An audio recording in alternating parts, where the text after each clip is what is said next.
மனிதனின் தாகம் தீர்க்கும்படியாக நித்திய ஜீவனை பெற்றுக்கொள்ளும்படியாக ஜீவத்தண்ணீர் புறப்படும் கண்மலையாகிய கிறிஸ்து ஒருமுறைதான் அடிக்கப்பட வேண்டும் என்பது தேவனுடைய திட்டமாயிருக்கிறது. ஒருமுறை அடிக்கப்பட்டவர் மறுபடியும் மறுபடியும் அடிக்கப்பட வேண்டிய அவசியமில்லை. கண்மலையாகிய கிறிஸ்து மனிதனின் பாவத்திற்காக ஒரே முறை அடிக்கப்பட்டார்.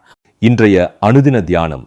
நீ கோலை எடுத்துக்கொண்டு நீயும் உன் சகோதரனாகிய ஆரோனும் சபையாரை கூடி வரச் செய்து அவர்கள் கண்களுக்கு முன்னே கண்மலையை பார்த்து பேசுங்கள்.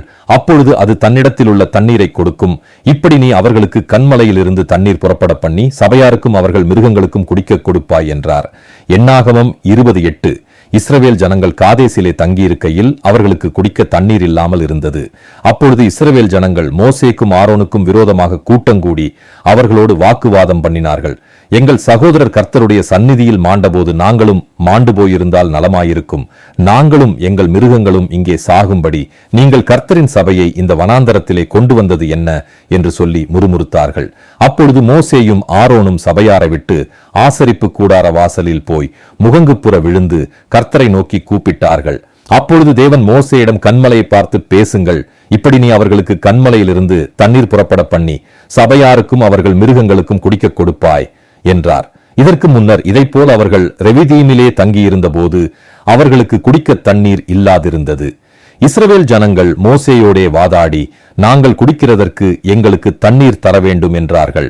அப்பொழுது மோசே கர்த்தரை நோக்கி கூப்பிட்டான். அப்பொழுது கர்த்தர், நான் உனக்கு முன்பாக கண்மலையின் மேல் நிற்பேன், நீ அந்த கண்மலையை அடி, அப்பொழுது ஜனங்கள் குடிக்க அதிலிருந்து தண்ணீர் புறப்படும் என்றார். அப்படியே மோசே செய்தான்.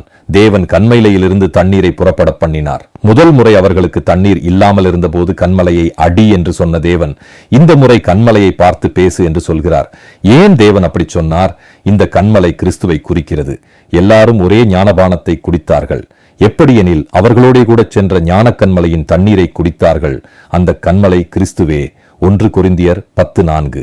மனிதனின் தாகம் தீர்க்கும்படியாக நித்திய ஜீவனை பெற்றுக் கொள்ளும்படியாக ஜீவ தண்ணீர் புறப்படும் கண்மலையாகிய கிறிஸ்து ஒரு முறைதான் அடிக்கப்பட வேண்டும் என்பது தேவனுடைய திட்டமாயிருக்கிறது. ஒரு முறை அடிக்கப்பட்டவர் மறுபடியும் மறுபடியும் அடிக்கப்பட வேண்டிய அவசியமில்லை. கண்மலையாகிய கிறிஸ்து மனிதனின் பாவத்திற்காக ஒரே முறை அடிக்கப்பட்டார். கிறிஸ்துவின் மரணம் மனிதனின் பாவத்தையும் சாபத்தையும் நீக்கி அவனுக்கு ஜீவனாக மாறியது. இனி மனிதன் கண்மலையை பார்த்து பேசினால் போதும், தன்னுடைய பாவங்களை அறிக்கை செய்தால் போதும்.